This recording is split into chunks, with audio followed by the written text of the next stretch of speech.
올 1년 동안 부족한 저를 위해서 기도해 주시고 특별히 때로는 거칠고 정돈되지 않는 설교도 여러분이 잘 들어주셔서 저희 교회가 여기까지 왔습니다.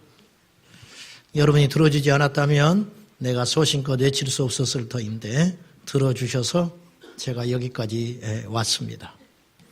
오늘 주제도 역시 불편한 이야기일 수 있습니다. 여러분, 교회에 와서만 들을 수 있는 이야기가 있어요. 그것이 복음입니다. 하나님께서 교회를 세우신 것은 세상 소리 하라고 세운 건 아니라고 생각해요. 세상에서는 들을 수 없는 소리. 행복해라, 기뻐하라, 감사하라. 사실 이런 소리는 세상에서도 들을 수 있어요. 그런데 원복음, 그것이 우리를 불편하게 하든 힘들게 하든 사실, 이거 외쳐야 한다. 저는 그렇게 생각하는데요. 오늘 주제는 재림입니다. 재림인데 이 중에 주님이 다시 오실 때 들림받지 못할 사람이 있을 수 있습니다. 제가 예전에도 말씀을 드렸지만은 우리 교회가 전부로 100% 구원받은 적이 한 번도 없었어요. 앞으로도 그럴 거예요. 왜냐? 계속 드나드니까. 어떻게 100% 다 구원받겠어? 숫자가 정해진 숫자가 몇 년 동안 열심히 훈련받고 삶이 변화되어서 예수의 사람으로 됐다면 100% 구원받았겠지만은 현실적으로 그렇지 않잖아요. 오늘 이 중에서도 들림받지 못할 사람이 분명히 있을 수 있습니다. 그분들에게 이 메시지는 불편한 소리일지 모르나 복음일 수 있습니다. 귀를 활짝 열고 마음을 활짝 열고 이 말씀을 경청해 주시면 고맙겠습니다. 주님의 재림과 맞물려서 논쟁의 여지가 있는 것들이 있을 수 있습니다. 7년 환난 있냐 없냐, 그것이 7년이냐, 이거 논쟁이 있을 수 있습니다. 성도들이 환난을 다 통과한 후에 예수님의 재림을 맞이하냐, 아니면 환난이 있기 전에 환난을 통하지 않고 예수님의 재림을 맞이할 것이냐, 이거 논쟁이 있어요. 이거 중요한 거 아니야. 구원하고 상관없어요. 여기서 이 시간에 그걸 거론하고 싶지는 않아요. 근데 논쟁의 여지가 없는 몇 가지가 있어요. 그걸 우리가 뿌리로 잡고 있어야 돼요. 여러분, 가치 없는 것에 시간 보내면 안 돼요. 적그리스도가 누구냐, 그거 알면 뭐 할 건데. 예수님 언제 오느냐, 왜 성경에서 감춰놓은 걸 자꾸 알려다가 이단으로 빠지냐고 말이요. 그런 걸 가지고 우리가 논쟁하면 마귀에게 속는 거예요. 구원이 한번 받은 것이 영원하냐, 상실될 수 있냐, 왜 그걸 갖고 논쟁을 해? 상실될 수 있다는 경각심을 가지고 믿어야지. 하나님이 우리를 택했다 할지라도 누가 택한지를 모르잖아요. 누가 택한지를 어떻게 알아요? 모르니까 두려움과 떨림으로 우리가 믿음 생활 잘하고 있으면 되는 것이에요. 우리가 그런 마음을 가지고 하나님을 섬겨야지 주변의 것에 자꾸 창념을 하면 그게 원수 마귀에게 속는 거예요. 마귀가 웃고 있어요. 우리가 본질을 놓쳐버리고 쓸데없이 물어뜯고 있으면. 자, 논쟁의 여지가 전혀 없는 몇 가지 것들을 먼저 이야기를 해봅시다. 첫째, 우리 주님은 반드시 오신다. 안 온다고 하면 이단이에요. 큰 이단, 이단 중에 제일 큰 이단이에요. 예수님 반드시 오세요. 안 온다고는 말을 안 해요. 그죠? 이 땅의 교회들이 뭐 예수님 안 오신다 그렇게 말하면 안 되죠. 근데 문제는 오신다는 말을 안 하고 있다는 거예요. 이것도 문제라. 이게 정말 무서운 문제예요. 여러분, 과거보다 중요한 건 미래예요. 우리 주님 다시 오신다는 거, 이거 우리가 절대 잊지 말도록 경각심을 갖고 하나님을 섬겨야 한다는 거예요. 두 번째, 논쟁의 여지가 없는 거. 언제 오실지 모른다. 예측도 하면 안 돼요. 함부로. 언제 오실지 모른다고 성경은 못을 박았기 때문에 그날과 그 시는 알지 못한다. 그러니까 그거 알려고 덤벼들 필요 없습니다. 자, 주보 왼쪽에 저희가 여러분에게 성경을 가지고 이야기를 해야 우리에게 힘이 되고 확신이 되니까 오늘 성경 구절, 오늘 예배 때 우리가 묵상해야 할 성경 구절들을 왼쪽에 실어놨습니다. 한번 펴시고 잘 보십시오. 두 번째, 논쟁의 여지가 없는 거. 우리 주님 다시 오시면 성도는 휴거된다. 들림받아요. 이건 사람이 지어낸 이론이 절대 아니에요. 성도들을 억압하기 위해서 만들어놓은 교리도 아니에요. 이건 성경에 입각한 사실이에요. 데살로니가전서 4장 16절과 17절 읽어봅시다. 시작. 주께서 호령과 친히 하늘로부터 강림하시리니 그리스도 안에서 죽은 자들이 먼저 일어나고 그 후에 우리 살아남은 자들도 그들과 함께 구름 속으로 끌어올려 공중에서 주를 영접하게 하시리니 그리하여 우리가 항상 주와 함께 있으리라. 아멘. 사도 바울이 이 말을 했어요. 근데 바울만 이 말을 했다면 우리가 조금 의심을 해봐야 돼요. 근데 예수님의 증언도 동일합니다. 마태복음 24장 31절 시작. 그가 큰 나팔소리와 함께 천사들을 보내리니 그들이 그의 택하신 자들을 하늘 이끝에서 저 끝까지 사방에서 모으리라. 하늘 이끝에서 저 끝까지, 지구가 둥그니까 사방에서 모은다는 것은 생략되어 있지만 어디로 모은다는 거예요? 공중에 우리 주님 재림하실 때 천사들을 동원하여 사람들을 끌어 모은다, 그런 말이에요. 휴거라는 단어는 성경에 없다고 그랬어요. 그 단어 자체는 없어요. 그러나 휴거라는 말은 성경적입니다. 왜냐? 끌어올린다는 말이 데살로니가 전서 4장에 있기 때문에. 휴거라는 말은 한자인데 이끌 휴에 들거자입니다. 이끌어가지고 들고 올라간다, 이런 말이에요. 이게 휴거예요. 그러니까 성경적인 말이죠. 왜? 끌어올린다. 이 말이 휴거라는 말이라 그 말이에요. 한자로 표현했던 것 뿐이지. 그러니까 휴거는 반드시 앞으로 일어날 현실이다. 주님의 재림과 동시에 맞물려서 믿는 자들이 휴거된다, 들림받게 된다. 할렐루야. 휴거되는데 순서가 있다고 그랬어요. 데살로니가 전서 4장 사도 바울은 아주 정확하게, 근데 이건 이제 계시 받은 거예요. 바울이 계시 받아서 데살로니가 전서에 편지를 남기면서 성령께서 오늘 우리에게 이렇게 친히 말씀하고 있는 것입니다. 자, 휴거의 순서가 있는데 먼저 주 안에서 자는 자들, 잔다고 표현을 했는데 예수님을 믿고 죽은 사람들, 우리 믿음의 선조들, 지난주에 장례 치른 권사님들, 이런 분들이 주님 공중에서 재림하실 때 이분들이 먼저 부활하여 새로운 육신을 입어서 공중에서 예수님 맞이하고 그 다음에 살아있는 자들이 그 다음에 휴거된다. 결단코 이 순서가 뒤바뀌는 일은 없다고 바울은 못을 박았습니다. 순서가 중요한 건 아니겠지만 그렇더라, 그런 말이에요. 자, 재림 직전에 일어날 일에 대하여 이건 이제 조금 조심해야 돼요. 이 순서에 얽매이게 되면 시한부 종말론에 빠지기 때문에 조심은 해야 되지만 성경에서 언급한 재림 전에 있을 사건들에 대해서 그날과 그 시는 알지 못하나 큰 맥락으로 이 순서 정도는 우리가 영적인 상식으로 알고 있어야 돼요. 자, 그 순서가 데살로니가 후서 2장 3절 그리고 마태복음 24장 15절입니다. 같이 읽어봅시다. 두 절을 시작. 누가 어떻게 하여도 너희가 미혹되지 말라. 먼저 배교하는 일이 있고 저 불법의 사람 곧 멸망의 아들이 나타나기 전에는 그날이 이르지 아니하리니 그러므로 너희가 선지자 다니엘이 말한 바 멸망에 가증한 것이 거룩한 곳에 선 것을 보거든 그랬어요. 다니엘, 예수님, 사도 바울 이 세 분이 동일한 이야기를 하고 있어요. 마지막 날에 참 예수 그리스도 메시아를 대적하여 나타날 가짜 마귀의 사주를 받은 적 그리스도 엔티 크라이스트가 나타난다. 이걸 적 그리스도라고 그래요.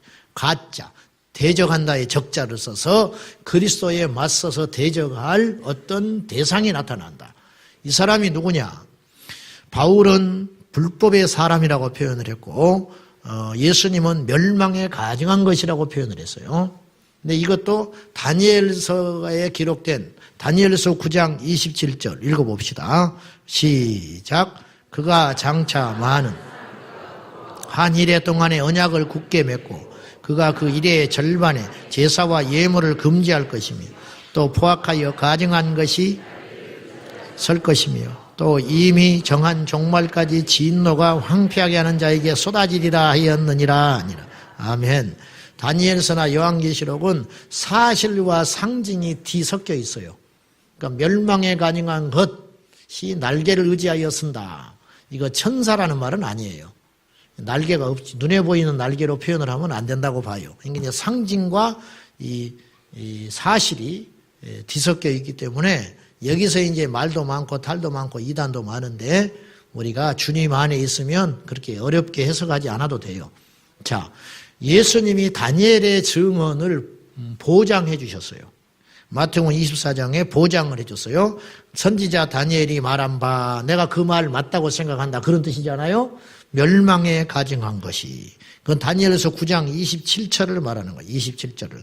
가증한 것이 날개를 의지하여 선다. 이 말씀을 인용해가지고 예수님께서 그러니까 그대로 그 맥락이 같단 말이에요.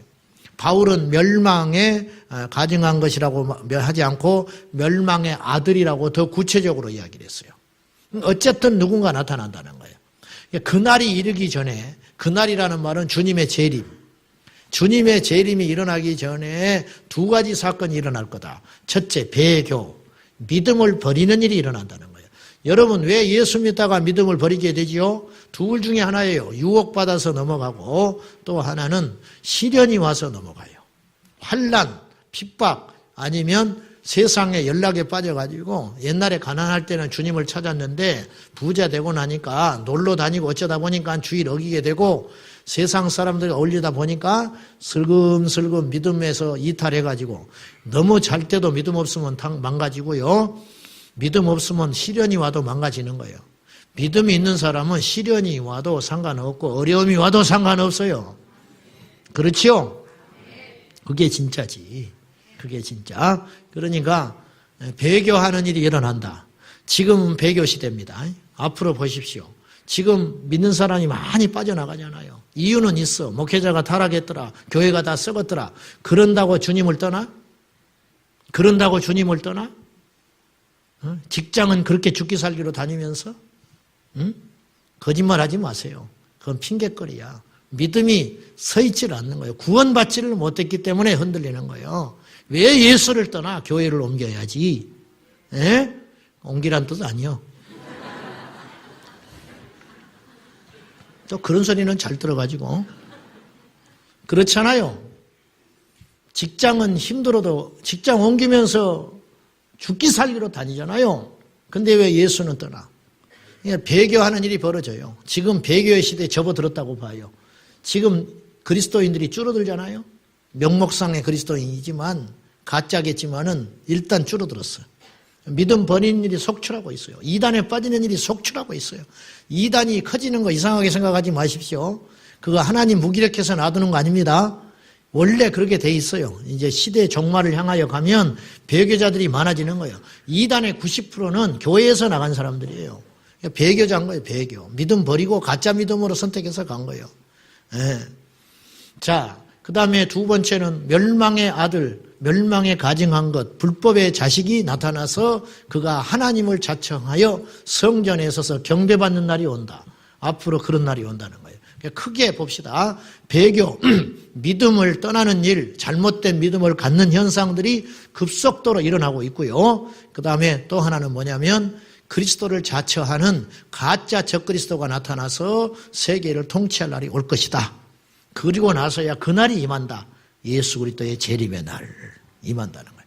아까 제가 이걸 이 연대별로 시한부 종말론적으로 함부로 말하지 말라는 것은 그럼 아직 그날이 오지 않았으니까 예수님 오실라 아직 멀었네 이렇게 생각하지 말아달라 그 말이에요. 그날과 그 시는 알지 못해요. 자, 그리고 이 땅에 성도들이 휴거되어 공중에서 예수님 맞이할 때 이 땅에 남겨진 자들이 있다. 남겨졌다고 성경은 말하지 않아요. 버려졌다 그러지. 버려졌다. 요새 종말론자들 중에 마지막 때를 위해서 이 땅에 남겨져 가지고 복음을 전할 사람이 있을 것이다. 그건 성경적이지 않습니다. 성경에는 그런 말이 없어요. 여러분 남으라면 남겠어? 나는 안 남아. 남겠어요? 거기서 남아가지고 적그리스도 치하에서 그 핍박을 받으면서 전도를 하라면 좋겠어요? 나는 안 남아. 성경에는 그리고 남겨졌다고 말하지 않아요. 버려졌다고 그러지. 버려졌다고 그럽니다. 자, 마태복음 24장 40절과 41절 26절 통과하고요. 이 40절 41절 시작.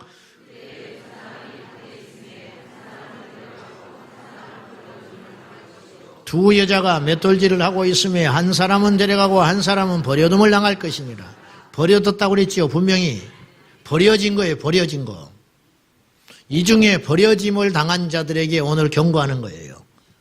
목사님 왜 자꾸 그런 부정적인 소리를 합니까? 부정적인 게 아니고 사실이다고 말이요. 여러분, 시험을 두려워해야 시험 잘 보는 거예요. 시험이 언젠지도 몰라. 무슨 과목을 시험 치르는지도 몰라. 범위도 몰라. 그건 틀린 거예요, 이미. 시험 절대 잘 볼 수 없어요. 제가 경고했죠. 지옥을 믿어야 지옥 가지 않는다고. 이 땅에 그리스도인 중에 지옥을 안 믿는 사람들이 많아요. 지옥을 안 믿는 사람은 반드시 지옥 가게 돼 있습니다. 지옥을 안 믿는데 어떻게 지옥을 안 가요? 가지요. 지옥을 믿어야 경각심이 생기고 지옥의 불못, 화산의 용암이 끓어오르는 그것과 비교할 수 없는 그 불못에 떨어져서 차라리 죽어버리면 상관없는데 영원히 그 고통을 받고 산다고 생각해봐요. 이게 제 말이 아니잖아요. 교회에서 만들어놓은 교리가 아니잖아요. 성도들을 억압하고 겁주려고 하는 소리가 아니잖아요. 예수님이 말씀한 거 아니요. 불못, 지옥불에 불과 유황불이 타는 곳에 영원히 신음하리라. 우리 주님이 엄중히 경고한 거 아닙니까? 그러니까 지옥을 믿어야 지옥 가지 않는 거예요. 근데 지옥을 안 믿어요. 천국만 믿어. 천국만 믿어서는 안 돼요. 반쪽 믿음이에요. 천국도 믿음과 동시에 지옥도 믿어야 되는 거예요. 그리스도를 믿음으로 우리가 얻게 될 영광도 우리가 알아야겠지만 그리스도를 믿음으로 치러야 할 대가, 고난의 십자가도 우리는 잊지 말아야 되는 거예요. 이걸 우리가 균형 있게 믿어야 되는데 구원을 받은 감격과 감사도 크지만 구원도 잃어버릴 수 있다는 것도 잊으시면 안 돼요. 빌립보서 2장 12절에 너희가 나 있을 때뿐만 아니라 얘기는 없어요. 너희가 나 있을 때뿐만 아니라 내가 떠나온 다음 해라도 너희가 잊지 말아라. 그러니까 바울은 빌립보 교회에서 목회할 때 계속 이야기했어요. 내가 있을 때 바울이 제일 많이 말한 게 뭐냐면 구원을 상실하지 말아다오. 내가 너희와 함께 있을 때 누차 말했지. 구원 잊어버리면 안 된다고. 십자가를 놓치면 안 된다고. 믿음 생활 잘하라고. 내가 그런데 떠나와서도 다시 걱정이 돼가지고 편지로 또 쓰고 있는 거예요. 내가 너희와 함께 있을 때뿐만 아니라 지금 나 없을 때에도 항상 복종하여 두렵고 떨림으로 너희 구원을 이루라. 이 구원을 이루라는 말은 주님께서 우리에게 주신 구원이 불완전하기 때문에 열심히 노력해가지고 구원을 이루어 가거라 그런 뜻이 아니에요. 주님이 우리에게 주신 구원은 완전해요. 오늘 교회에 처음 와도 예수님을 만나면 그 사람 구원 받은 거예요. 30년을 다녀도 예수 만나지 못하면 그 사람 구원 못 받은 거예요. 주님은 구원을 선물로 주는 것이기 때문에 우리에게 불완전한 것을 주신 게 아니에요. 완전한 구원을 선물로 주셨는데 문제는 완전한 선물을 놓쳐버릴 수 있다는 거예요. 이런 측면으로 해석을 해야 돼요. 그래서 이루라는 말을 킹 제임스 성경에는 이렇게 표현을 했어요. 작업하거라 그랬어. 작업하거라. 노력해라는 말이에요. 힘쓰라는 말이에요. 힘쓰라. 제가 예를 들어 볼게요. 제가 지금 부산을 가야 돼요. KTX를 타야 해요. 표도 끊었어요. 예약했어요. 표를 끊어가지고 서울역에 가서 KTX 열차를 탔습니다. 가서 보니까 내 자리가 확실하게 자리가 있어요. 그리고 이 열차가 이상 없이 사전 점검을 잘 해가지고 문제 없이 이 열차가 정시에 정확히 출발했어요. 그리고 이제 가는 거예요.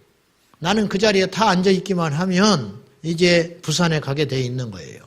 근데 가다 보니까 내 옆에 있는 사람이 술을 먹고 주정을 부려요. 내 옆자리에 앉아서 술 냄새를 풍기면서. 나는 술을 못 먹는 사람인데 담배를 피워대기 시작해. 이건 견딜 수가 없어요. 그래서 좋게 이야기했어. 그러지 말라고. 안 들어. 말을 안 들어. 나한테 주먹질을 달라들어.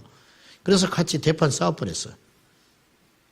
진짜 그랬다는 게 아니고 예를 들면은 싸워가지고 내가 도무지 견디지를 못하겠는 거야. 그래서 에이 그러고 대전에서 내버렸어요. 그러면 나는 부산 못 가는 거예요. 표가 있어도. 그 열차는 부산을 향해서 여지없이 가도 내려버리는 이상은 나는 부산 못 가는 거예요. 글쎄요, 이 예화도 적절한지는 모르겠습니다만은 너희의 구원을 받았다 할지라도 두렵고 떨림으로 마지막 주님 오시는 날까지 그것을 유지하지 않으면 안 된다. 이거 경고하고 있는 거예요. 저는요, 내 자신이 구원에서 떨어질 수 있다고 생각해요. 그래서 두려워요. 믿음이 없다고요? 아니, 나는 그것이 건강한 믿음이라고 생각해요. 그것이 정상적인 믿음이라고 생각해요. 경고를 받는 것은 사랑입니다. 징계가 없으면 사생자라 그랬어요. 여러분이 말씀을 통해서 계속 경고받아야 돼요. 나하고는 해당이 안 된다고요? 그런 교만이 어디가 있어요? 그런 교만이 어디가 있냐고. 아침에 운전하러 가는 자식한테 노모가 이렇게 이야기합니다. 신호 잘 지켜라. 안전벨트를 매거라. 눈 온다고 하니까 과속하면 안 된다. 어머니, 내가 운전 30년이에요. 눈 감고도 갑니다. 눈 감고 가면 죽어. 어디 눈 감고 운전을 해. 근데 옆에서 이제 아침에 출근하는데 그런단 말이에요. 보험은 제대로 들었는가? 날짜 지났나 봐라. 속으로 재수없이 왜 아침부터 이런 소리 하는가? 아니에요. 그게 왜 재수없는 소리예요? 점검하라는 것이지. 벨트 매야 됩니다. 보험이 어제로 끝나나? 한 달 남았나? 점검해 봐야 돼요. 그리고 보험이 지났으면 운전하면 안 돼요. 이건 재수없는 소리가 아니에요. 사랑의 경고지. 깨어 있어야 한다. 너희의 구원을 잃어버릴 수 있으니까 네가 지금 구원 안 받았다면 빨리 구원받아야 하고 속히 받아야 되고 구원받았다 할지라도 네의 구원이 잃어버릴 수 있으니 경각심을 가지고 깨어 있어야 한다. 이것은 복음이다 그 말이에요. 복음. 가끔 이런 소리 하면은 구원을 상실할 수 있다는 소리에 화들짝 놀래가지고 공격이 들어오는데 나는 그런 공격을 이해할 수 없어요. 왜 그것이 공격을 받아야 돼요? 왜? 주님이 우리를 선택하여 완전하게 천국으로 데려간다 할지라도 우리는 우리 자신은 그렇게 생각하지 말고 경각심을 가지고 긴장하고 예수 믿어야 한다고 말이에요. 그것이 옳다고 봐요.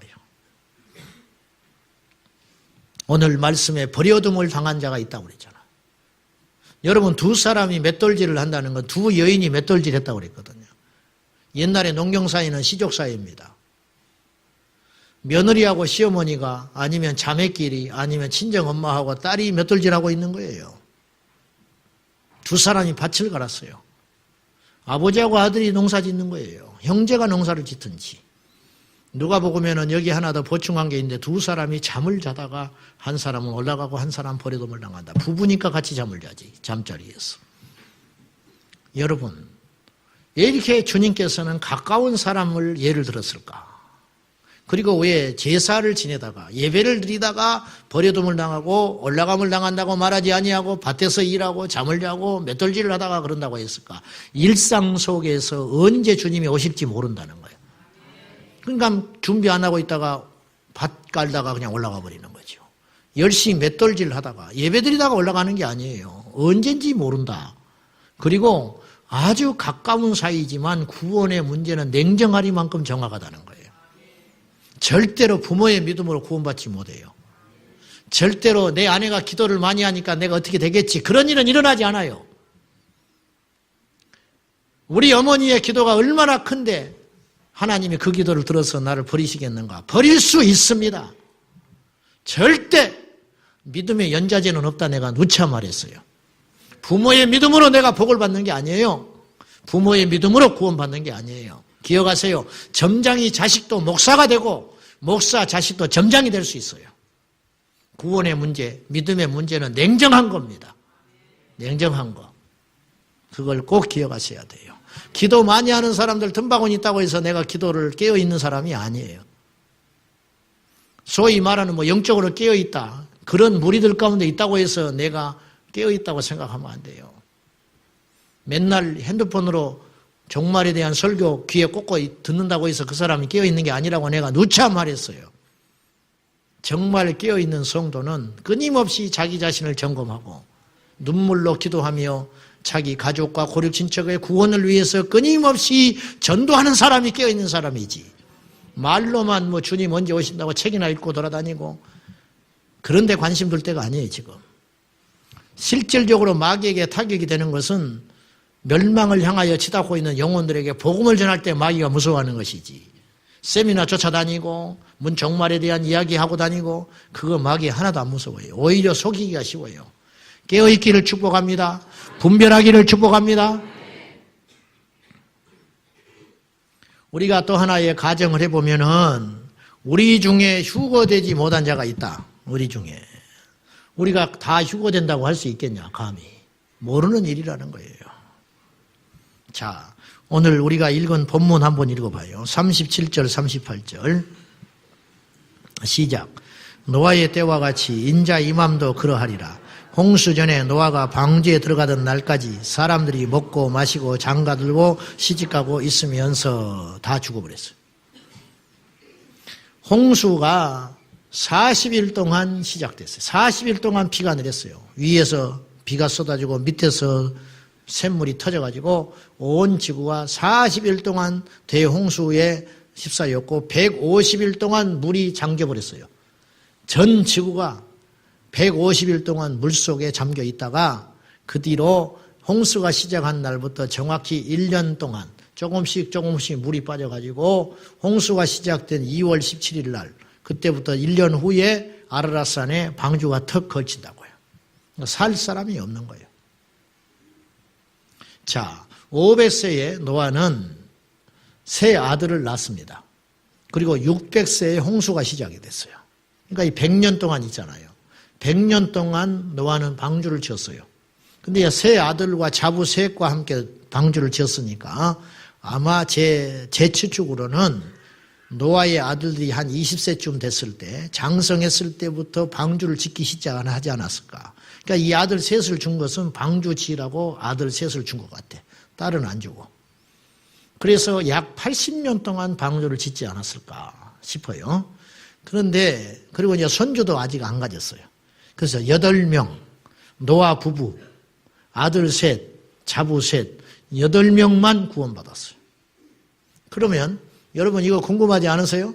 홍수가 났을 때 노아의 이 홍수가 일어났을 때 그때 전 세계 인구는 몇이나 됐을까? 몇천 명? 몇만 명? 아니에요. 그걸 연구한 분이 있었어. 연구한 분. 이제 시간이 많이 나는 사람들이 그런 거 연구해요.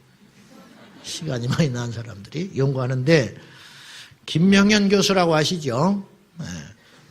성경화학선교에 이분이 활동하시는 분인데 우리 교회 와서도 강의도 여러 번 하고 그러셨는데 김명현 박사님이 재미난 이야기를 하셨어요. 인류는 지금까지 35년 만에 한 번씩 인구가 배가 됐다는 거예요. 35년을 주기로. 그러니까 지금 인구가 약 70억 정도 돼요. 앞으로 30년이 지나면 140억 인구가 돼요. 이 지구가. 그런 것처럼 30년에 한 번씩, 35년에 한 번씩 이렇게 배가 늘어났는데 고대에는 이것이 좀 더뎌가지고 50년 정도 걸렸다고 본다는 거예요. 50년. 그러니까 한 사람이 두 부부가 태어나가지고 50년이 흐르면 자식 둘 두는 거예요. 이렇게 해서 4명이 된다고 말이에요. 이런 식으로 늘어나기 시작하니까 아담으로부터 노아에까지 9대예요. 9대. 자손이 9대의 손인데 이 노아가 아담의 9대 손인데 1656년이 걸려요. 아담에서부터 노아에까지 오기까지가 1656년이 걸린다고. 그걸 어떻게 합니까? 창세기 5장에 보면 몇 살까지 살고 죽고 몇 살까지 살고 죽었다는 게 나와요. 분명하게. 그걸 역으로 추적해서 계산을 해보니까 노아가 하나님께서 만드신 다음부터 방주에 홍수가 일어날 때까지가 약 1656년의 시간이 흘렀어요. 그러면 인구를 추측할 수가 있어요. 몇 명이나 될까? 몇 명이나 될 것 같아요. 노아의 시대에. 이런 식으로 조사를 해보니까, 계산을 해보니까 놀라지 마세요. 170억. 노아의 시대 인구가 170억 정도 계산이 나왔어요. 근데 뭐 중간에 사고로 죽고 서로 창에 찔려 죽고 뭐 그런 일도 있을 수 있으니까 그냥 100억 보자고, 100억. 그래서 학자들은 10억에서 100억까지 봐요. 노아의 시대의 인구가, 그 당시 전 세계 인구가 10억에서 100억까지 됐을 것이다. 여러분, 10억에서 100억 되는 인구 사이 중에 50억 중간에 50억 인구 중에 8명 구원받았어요. 50억 인구 중에 8명 구원받았다고.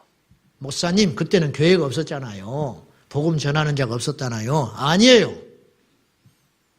노아가 방주를 어마어마하게 짓고 있다는 것이 80년 동안 지었기 때문에 미치광이로 소문 다 났을 거라고. 사람들이 물어봤을 거 아니에요. 뭐 하고 있는 것이냐고, 일도 안 하고. 그러면 설명을 해야 할 거 아니야. 하나님이 앞으로 장차 큰 홍수를 주셔서 이 땅을 심판한다고 했네.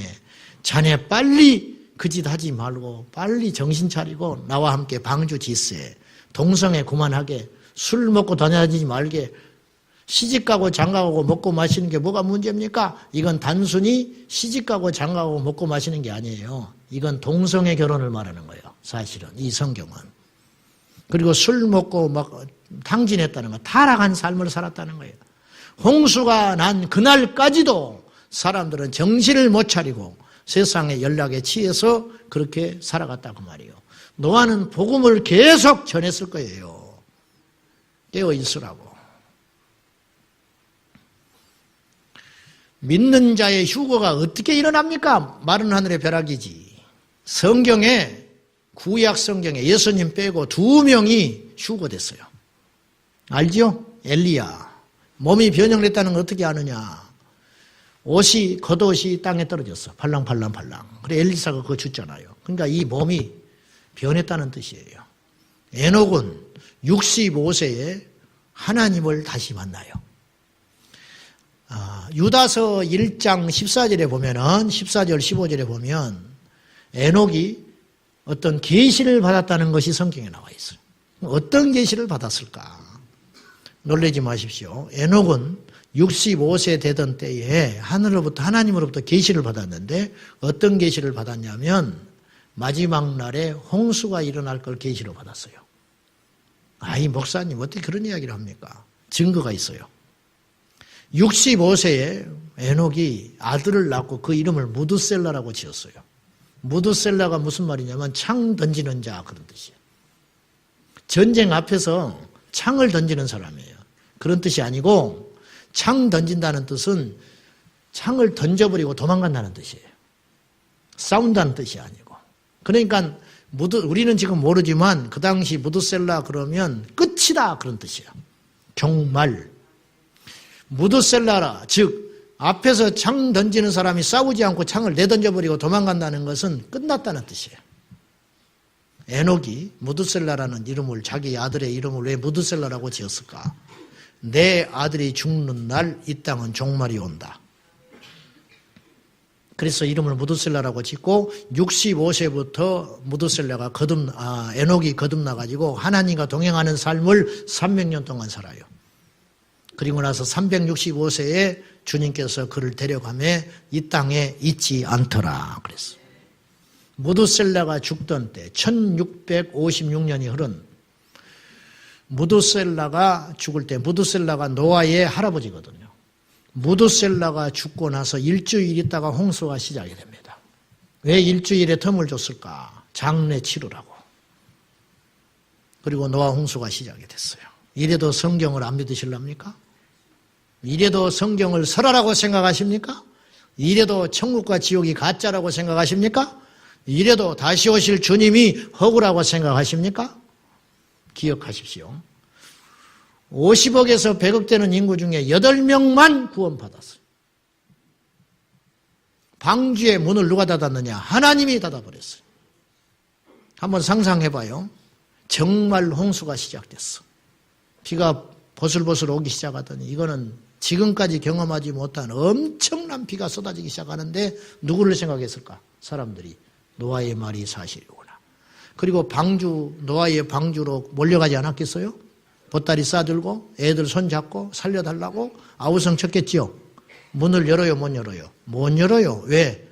그 문은 하나님이 닫아버렸기 때문에. 노아가 못 엽니다. 손톱 빠져서 긁다가 죽은 사람이 있었을 거예요. 물속에 익사돼서. 두 눈을 부릅뜨면서 내가 그때 왜 노아의 말을 듣지 않았는고 후회하면서 가슴을 치면서 죽은 사람이 있었을 거예요. 어찌 방주 위에 홍수가 시작되니까 방주가 떴을 거 아니에요. 방주 위로 운 좋게 올라간 사람이 있었을지 몰라. 그러나 흔들리는 요동치는 그 엄청난 그 태풍과 폭우 앞에 방주가 요동칠 때 그 위에서 며칠을 견딜 수 있었겠어요. 결국은 추위와 그 요동치는 그 물길에 결국은 다 떨어져서 다 죽어버렸을 거라고. 그 사람들하고 우리하고 같습니까? 우리 지금 교회를 다니고 있는데 그런 소리 하지 마시오. 앞에서 안진병이가 일어나도 안 믿을 사람은 안 믿읍시다. 안 믿어. 노아가 마지막에 홍수 직전에 어떤 일이 있었냐면은 아시죠? 들짐승들이 자기들이 줄지어서 왔어요. 노아가 잡으러 다녔다면 성경은 거짓말이에요. 성경은 노아가 잡으러 다녔다고 기록하고 있지 않아요. 들짐승들이 하나님의 영에 이끌려가지고 지 스스로 방주 사이로 다 들어갔어요. 그러니까 노아가 할 일은 별로 없는 거예요. 생각해 보세요. 사자 등에 토끼가 올라타서 오는 장면을 생각해 보라고. 안 잡아먹어, 사자가. 하나님께서 그들의 마음을 움직여 주신 거예요. 그걸 봤어요. 사람들이. 그건 큰 사건이잖아요. 한두 마리도 아니고. 전 세계에 있는 날짐승들과 건축들이 줄을 서가지고 쫙 들어왔을 거 아니에요. 그걸 사람들이 봤어요. 그러면 깨달아야지. 노아의 말이 진짜구나. 어떻게 저런 일이 일어나냐 말이에요. 교회가 세워지고 십자가가 세워지고 주님의 재림이 온다고 복음이 선포되면 깨어서 일어나야 할 거 아닙니까? 안 일어나는 거예요. 안 일어나는 거예요. 그래서 8명만 구원받았어요. 이 역사는 지금도 반복되고 있습니다. 우리 교회 안에도 반복되고 있어요. 우리 교회 안에도. 말씀 맺을게요. 시간이 많이 갔으니까. 두 사람이 밭에서 일을 하다가 한 사람은 올라가고 한 사람은 버려둠을 당할 수 있습니다. 제가 버려둠 당할 수 있습니다. 누가 장담을 합니까? 바울이 고린도전서 9장 27절에 말한 것처럼 내가 다른 사람에게 복음을 증거한 후에 나는 버림을 받을까 두렵다. 그래서 날마다 나는 내 자신을 쳐서 복종시키노라. 그렇게 이야기하고 있습니다. 우리 주님 언제 오신다 할지라도 깨어 있다면 괜찮습니다. 준비하시면 됩니다. 여러분의 구원을 다시 한번 점검하고 정말 우리 안에 예수가 있는지, 정말 예수가 있다면 이렇게 못 살아요. 정말 예수가 있다면 이렇게 옹졸하게 살면 안 돼요. 정말 예수가 있다면 세상에 즐기던 거 끊으셔야 돼요. 교회 다닌 지가 언젠데, 직분 받은 지가 언젠데 아직까지 믿음으로 살지도 못하고 세상 끊지도 못하고 제사상에 가서 넙죽넙죽 절하고 적당히 술 한잔 먹어가고 직장에서 쫓겨날까 봐 사장한테 잘 보이려고 벌벌벌 떨고 주일날 나오라면 예의하고 끌려다니고 그것이 문제가 아니에요. 지금 우리 주님 다시 오십니다. 깨어있는 우리 성도님들이 꼭 되셔야 하겠습니다. 저도 영적으로 진보하고 있는 중이에요. 다 완전한 지식은 아니에요. 그러나 여기에 관통하고 있는 줄기는 꼭 잡으셔야 돼요. 우리 주님 다시 오신다. 그리고 다시 오실 때 이 땅에 1월 성신의 변화가 일어나고 저 공중의 구름 사이로 우리 예수님 오실 때 믿는 자들만 공중에서 들림받게 될 것이다. 남겨지는 비극적인 주인공이 돼서는 안 된다는 거예요. 고상한 거 좋아하지 마시오. 독일, 미국 이런 데서 유학하고 온 목사님 유학 가기 전에는 이 말씀을 믿었어. 근데 너무 많이 배우고 공부하다 보니까 쩍쩍쩍 하다 보니까 비평, 본문 비평, 신학 공부하고 와보니까 성경이 안 믿어지기 시작하는 거예요. 설교를 못해. 주님의 재림, 천국, 지옥, 부활 이런 설교 하려니까 자기 속에서 안 믿어지니까 말을 못하는 거예요. 그건 너무너무 위험한 거예요. 그거야말로 수준이 약한 거예요. 진짜 수준은 우리를 살려내야 수준이 있는 거예요. 꼭 기억하십시오. 우리 모두 이 마지막 날에 여러분의 등잔에 불이 꺼지지 않았는지, 똑같이 열처녀 모두가 다 신랑 오기 전까지 처음에 나설 때는 다 불이 켜져 있었어요. 근데 막상 신랑이 올 때 기름을 적게 준비한 거로 불이 다 꺼져버렸어. 5명. 5명만 신랑을 맞이했다.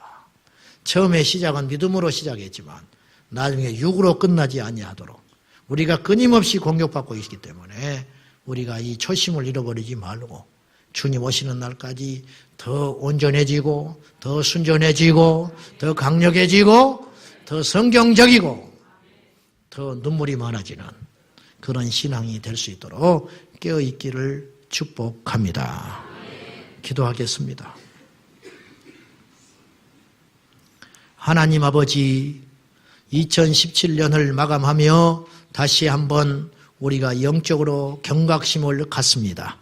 아버지 하나님, 오늘 예배하는 우리 교우님들 중에 한 영혼도 버려둠을 당하지 않게 하여 주옵소서. 모두 다 우리 주님 다시 오실 때 들림받아 저 공중에서 영광 중에 주님을 찬양하게 하여 주옵소서. 깨어있으라, 준비하라. 그렇게 주님은 분명히 말씀했지만은 노아의 시대처럼 먹고 마시고 시집가고 장가가고 세상의 연락에 취하여 빠져들어가는 수많은 사람들을 우리를 포함하여 보게 됩니다. 주여, 세상에서 돌이켜 주께로 나오게 하여 주옵소서. 예수님의 이름으로 기도하옵나이다. 아멘.